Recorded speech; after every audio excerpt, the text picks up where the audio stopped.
Welcome to Wine Soundtrack South Africa. Listen to the passion with which producers narrate their winery and their world. In 30 answers, discover their stories, personalities, and passions. Hello friends and listeners of Wine Soundtrack. This is Morena Kaler, and today I'm sitting with Jean Smit from Damascene and wine.We wines. Jean, a very warm welcome. Can you tell me a little bit about yourself? Thanks for having me. First of all, I'm South African and very proud of that, and that's obviously what the whole brand is also about. Basically I grew up most southern tip of South Africa, a little town called Damascene. When I grew up there were no vines out there. So basically when I went to boarding school and studied in Stellenbosch, that's basically when the bug bit me.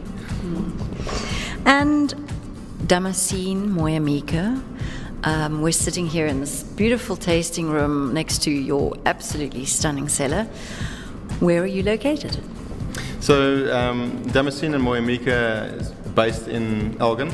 So it's basically across the road from Oak Valley and Port Kluwer that people would probably know, well-established brands.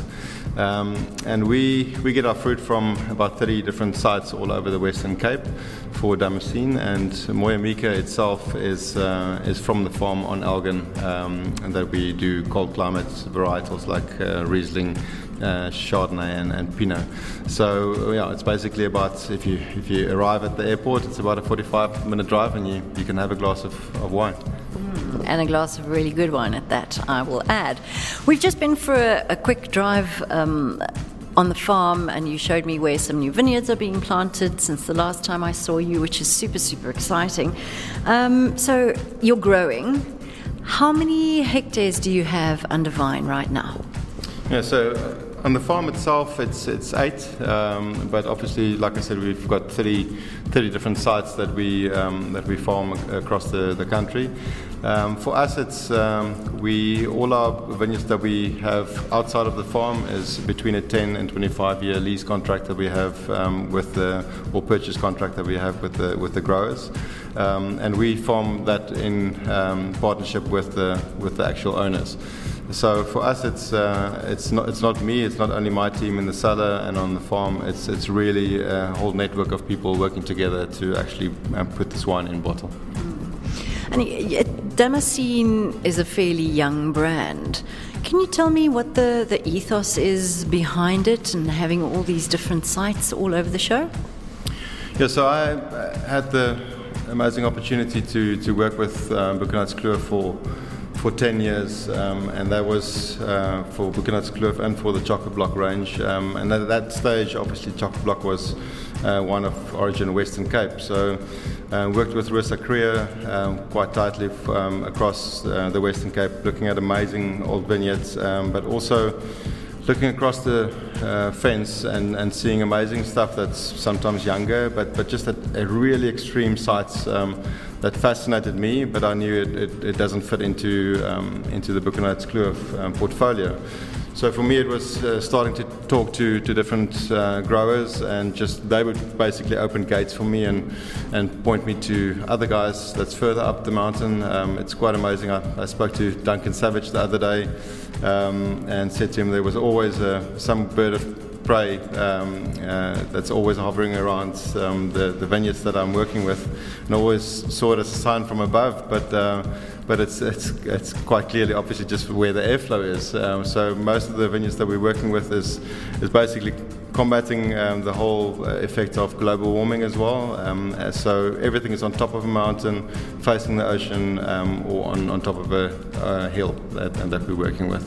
So that's basically 30 different sites that we're working with, and they completely different personalities. You can just imagine someone up in Bouquenats-Kloof or in Ceres is completely different to the farmer that you're going to get typically in Stellenbosch. But it's amazing people. It's not only the farmers itself, but it's also the workers in the vineyards that you learn from every single day, because they've been there for generations. And it's just, for me, it's just the most life-changing experience every day when you come to work, because you don't know what you're going to expect, and then life just throws more challenges at you, and we just love what we're doing, so it's we don't see it as challenges, it's more opportunities. No one day is the same in the wine industry, that is for sure. What got you into wine? Was there a specific memory, or as a child, an experience? Where did it all begin?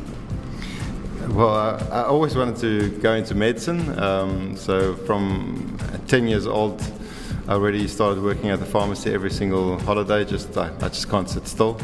And back in the day, you could still, as a 10-year-old, count the medication for someone that came in with a prescription. Obviously now you can't do it anymore. But then started studying medicine for 2 years at varsity, and during that time, my friends on campus and obviously at school in Stellenbosch, it was just a lot of them had winemaking parents or families, and then obviously visited the farms. Back in the day, I also just stocked the shelves at obviously the famous Caroline's fine wine. And that's basically where I started with just reading notes that when Caroline would come back from overseas and just explore all these different amazing sites, and would read the notes and just get inspired of what people could actually put into a bottle of wine. And that's where it started. I mean, I didn't grow up with a family that drank wine with every single meal. Now they certainly do. But for me, it really almost came by chance in the end, because I always wanted to do a BSc degree, but never knew it's going to be in wine, and now obviously have a big smile on my face. I suppose there is some kind of link between medicine and winemaking, because it's still a science to a certain extent. Yeah, it's obviously, and you'll see there's actually quite a few, we had a discussion last night, quite a few vets and doctors that actually came into wine in the end. But for me, it's you'll see the wines that I do, there's very little textbook going into it. It's for us, it's all about experience of how we can actually bend the rules that you study at varsity, and just really express vineyard sites in a completely different way. And that's I think what really gave the momentum for the brand. People just were so surprised with every single bottle that they open. And then they would, you'll see all our branding is also exactly the same for the different wines, so that people can actually go on a journey through South Africa with this range of wines. And we also find that it's also a range of wines that with the various importers, they would almost use it as glue in their South African portfolio, because they can use this wine and share it next to other wines. And it's not about competing with the other producers. It's just celebrating the various sites. I mean, if you get 3 winemakers using a site on Polka Dry and making amazing Syrah from it, why not share it next to each other? It's I think it's just spreading the word faster. I must say, Jean, and I know I've said this to you before, but I'm very happy going on record to say that the Damascene wines certainly is one of the most exciting ranges of wines that I've had in a long time, as a complete range. The level of complexity that I find in them, and the way they showcase the terroir in which the grapes are grown is really something that stands out for me personally, which is great. What is the most expensive bottle in your range? What does it cost, and what's in that bottle? So it's all of them, because they're all exactly the same price. So I would say they're all the lowest price wines, I would say.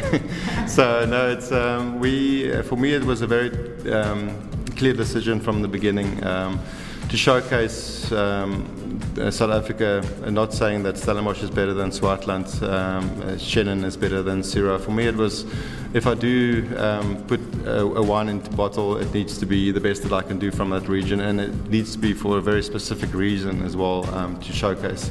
So for me, all of them are 475 Rand locally a bottle, and then for the Moyamika range it's 300 Rand a bottle, because it's obviously coming from our own vineyard, so we can obviously cut a few input costs there. But it's for me, it's really, I think if people see a bottle of cab is because you've got more oak in the cab and the input cost is higher, they think it's your flagship and they all go for that. So for me, I've had so many people around this table would walk in with preconceived ideas of a certain variety, like say for instance Semillon, and they would say no, you can skip the Semillon, and then at the end of the day they would ask me where they can buy it back home, or they actually want to buy it at the farm. So that's the beauty of it, and that's what the name is all about. So Damascene, with me traveling with all those different sites, it's basically now from 2005 when I started with Ardi at Rustenburg, and just experienced so many different sites that really gave me goosebumps, and I knew this is a moment that I want to put in bottle. My wife's also a winemaker that studied with me, and I can go home and share it with her or share it with my friends, but I wanted to share it with the world. So for me it was Damascene is when Paul went up to Damascus and he basically had the vision, saw the light. So for me it's really when we all have it with different experiences. It could be a wine that changes your perception of a certain area, or what is just possible. So for me, that's the beauty of this range. Is just every time people walk in, you kind of look for the person that's going to be converted first. Fair enough. I totally hear what you're saying, and I think, isn't it wonderful to get someone who comes in to your tasting room with a preconceived idea, just to see how over the period of the tasting their whole world gets changed. It must be quite an experience for you. I wouldn't be so cruel as to ask which one of your wines you prefer, but what I do want to ask is, right now in the cellar, whether in barrel or in tank, which is the wine that excites you the most right now when you dip a wine thief into it? Putting me on the spot. For our whites, we leave them, so we don't use any sulfur all the way just before bottling. So we actually let them develop on the lees itself. So it's quite amazing to see how a wine can change, especially something like, for instance, Semillon. When it comes in, you've got a certain idea of where you're going to steer this wine, and just how it develops on the lees. And Candace, my assistant, that also came through the program of Cape Winemakers Guild. It's amazing when you come in, either she would walk in with a glass or I would walk in with a glass, and just excited to see where this wine is developing. So I would say the whites, to see how they, without any sulfur and just basically being themselves on the lees, how they develop. I think that's for me at the moment the most beautiful thing to see. So I know your wines are really amazing food type wines, because there's so much complexity and richness to them. Do you have a recipe or a way that you would specifically go about pairing food with wine, or what is your philosophy in that regard? Is it more a case of have fun and see what works for you, or do you kind of stick to the traditional food and wine pairing regimes? So the nice thing about this range of wine is you can go from white to red and go back to red as well, or back to white. So for me, it's not only building up to more concentration or more structure in the wine. So for me, it's really a range of wines where you would almost be surprised of what you could pair a white wine and a red wine with. I think that the old classic thing of when it's running away from you, pair it with white, and if it's running towards you and wants to attack you, you pair it with red. That's not true anymore. I think it's completely flipped on its head. So for me, if I think something that does not pair well for me is if you do more kind of Asian cuisine or spicier food with Syrah, for instance, because I think for me that clashes. But but for me, it's if I would pair something, it's certainly going to be something that's not going to overpower the wine at all. I'm not a big fan of wine pairings. I know it's kind of a fad out there, but I don't have anything against it. It's just not something that I'm excited about. I think both of them have something beautiful in themselves, and it shouldn't be dependent on each other. Yeah, fair enough. I think people can waste a lot of time and energy on trying to get the match, and really what you need is good company, good food, and good wine at the end of the day. Do you have a hangover cure? Quickly, it's probably going to be a beer for breakfast. I think that's the only one that you can try. No, I would just say carry on with what you were doing. That's the only way that you can pretty much cure it. Yeah. Okay, so space aliens are beamed down onto this deck outside from their UFO. They've just been traveling several light years to get to Earth, and they are really thirsty. What would you pour for them? We've got a lot of baboons that come onto the deck, and they actually come and stand at the window to get into the tasting room. And I want to talk to them, but aliens, I think for them to taste, obviously from the farm at this stage is the Pinot Noir. The Pinot Noir was planted in 2010, and that's the biggest part of our production with the wine.We range, obviously where we're based. So that's probably what they would try, but I would definitely want them to come and try a few barrels and see the building blocks, because we're picking that over 7 days. So I think that would be exciting, and the beautiful thing for me of tasting wine with people or creatures would be getting their stories as well. I think they've got a few tips for us as well, I'm sure. So. I'm sure they must do. They must have some kind of drink that they drink wherever they are to quench their thirst. When you're not working, how do you spend your time? Family and friends, that's pretty much my life, other than wine. So for me, it's really just sitting around a fire with friends. It sounds so cliche as a South African, but that's pretty much where I get my energy from. It's from family and friends. So that and I love pretty much all kinds of sport. So that's probably where me and my wife have the most arguments, is when I watch too much sport. but that's definitely where I think for me, when I'm diving and I go under the ocean, I think that's the beautiful part of South Africa that people don't even know. If they can see everything above water level, but if they go for diving, I think that's really where I switch off, because you can't really think of anything except for what is in front of you and kind of dodging the sharks. Dodging the sharks is real, depending on where you're diving. That's a fact in this country. Do you support? You mentioned you really do watch a lot of sport. You enjoy sport. Are there any specific teams that you support, or individuals in whatever, tennis, Formula One, that kind of thing? So definitely my favorite is tennis, and I've grown up with a racket in my hand, and still to today I would watch everything that I can see. And I would certainly want to have a glass of wine with Roger Federer one day. I think there's a bit of South African in him, so I think he will maybe have a smile on his face when he has some South African wine. I think Switzerland is one of our biggest markets as well, so maybe he will come across it one day. But yeah, that will be a good bottle of wine to share. If you could share a bottle of wine with the Fed, which one of yours would it be? I think where it all started for me was with the Syrah. The first year was we did 15 different vineyards, 29 different ferments, and we made 2,000 bottles of that. So for me, it was about challenging yourself, and I think he's an excellent example of someone who's just completely delved into what he needs to do, and he did that for many years.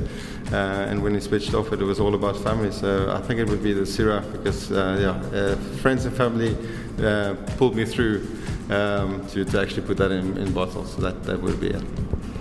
And he's such a humble guy as well. Totally.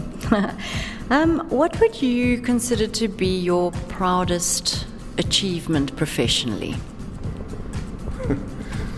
I think just keep on going every day. It's I think it's and I wouldn't say it's the proudest, but just I think it's a blessing, and just I think proud of hanging in there, because it's we built the cellar in the middle of COVID. There were just so many challenges, but just I think just being able to see the clear picture and keep your eye on that, I think that's and not being distracted about what is happening in the media or what's happening around you. I think that's probably what I'm proud of. Just stuck to my guns and to my gut. Not always an easy thing to do, especially in a challenging economic climate. But yeah, I suppose that's the only way forward, right?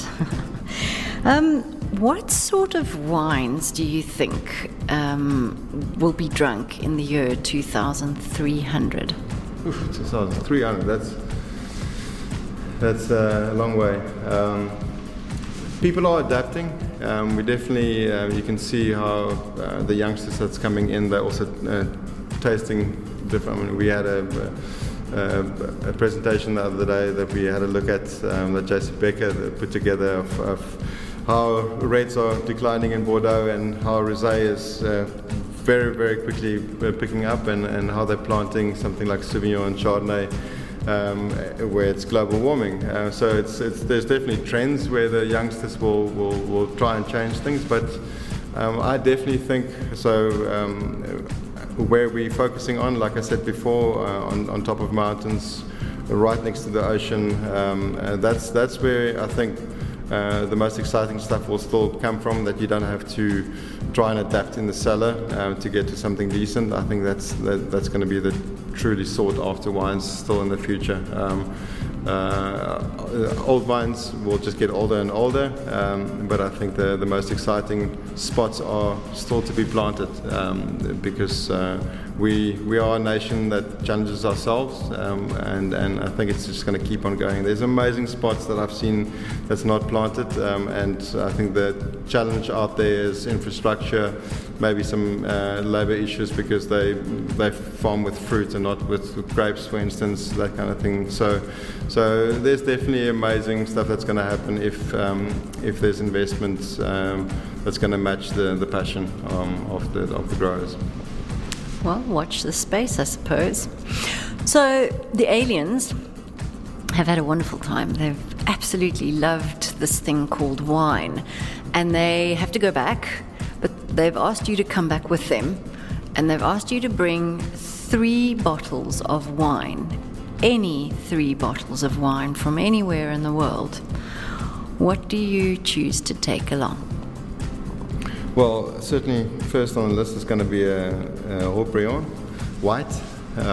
It's always it's been up there on my list for many years as a wine that I enjoy. Igor Miller's Riesling, I think, is a wine that you can't copy. That doesn't matter where you try in the world. It's just phenomenal liquid in that bottle. And then for red, you gotta have to have a red in there. It would probably be a DRC, because I haven't had one that was not corked. We had one the other day, and sadly it was corked. So I would take it up, and I would enjoy it with them, and see whose reaction is more striking, mine or theirs, because I'm sure it's going to be a striking wine. Yeah, hopefully not a corked wine, that's for sure. Music, are you into music at all? Any specific genres, types, artists? That's the one thing that I can listen to almost anything.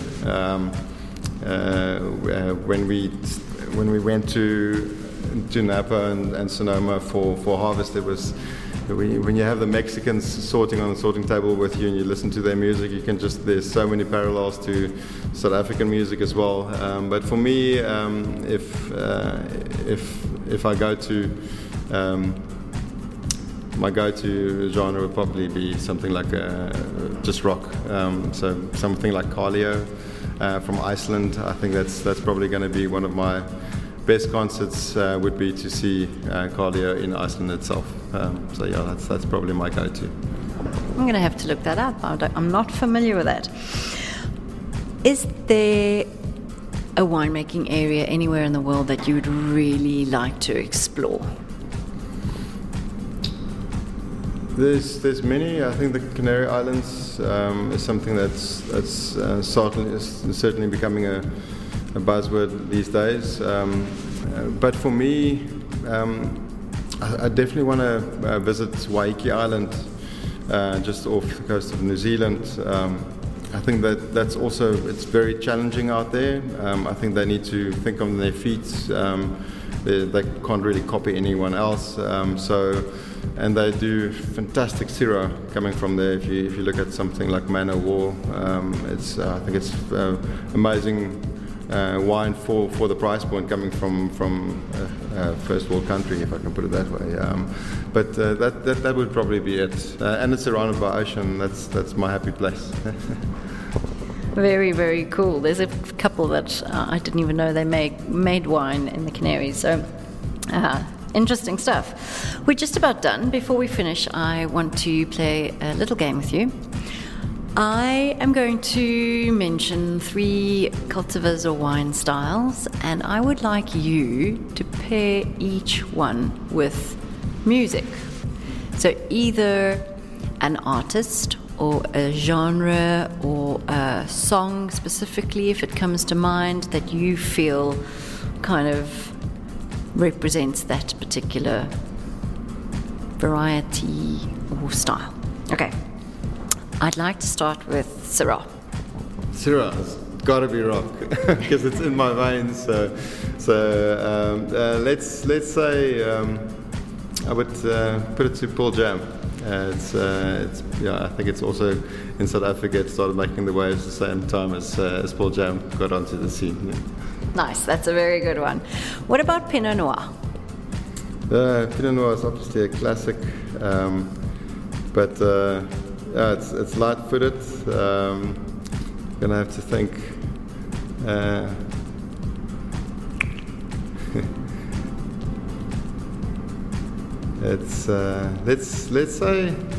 Let's say Florence and Machine. I think there's a nice bit of variety in their music as well, but it's feminine enough. Yeah. Feminine and quirky. I can definitely see that. I think that's a really good one. Let's end off with Riesling. Riesling, yo. That's a tight one. So, Riesling. Yo. I'm going to have to say with the kind of folk music that they have in the mountains, in the Alps, when they actually do their little traditional kind of things with food, I think that's probably what will take me back to something up in the Alps. Yeah. Maybe like an Oompa band type of thing. Very, very cool. Jean, thank you so much for joining us today. Can I ask that you remind our listeners where they can find you online, on social media, and if they were to ever make their way to South Africa, how they'd go about setting up a tasting? Yeah, so the easiest is basically just to go to our websites, which is moyamikavineyards.com and moyamika.com and damascenevineyards.com. And there they'll find my details, and it's basically, we're not open to the public for buses coming in, but if people call me and I can see there's really interest in our wine, it's for me the most amazing thing to sit around a table and go through our entire range with them. So But yeah, we in quite a few different countries, so go and look on your shelf. You'll definitely, I think, find it there, and try it. Once you've got it, hopefully you'll be hooked and come back and visit us in Elgin. Awesome. Thank you for your time. Thanks for listening to a new episode of Wine Soundtrack South Africa. For details and updates, visit our website, winesoundtrack.com.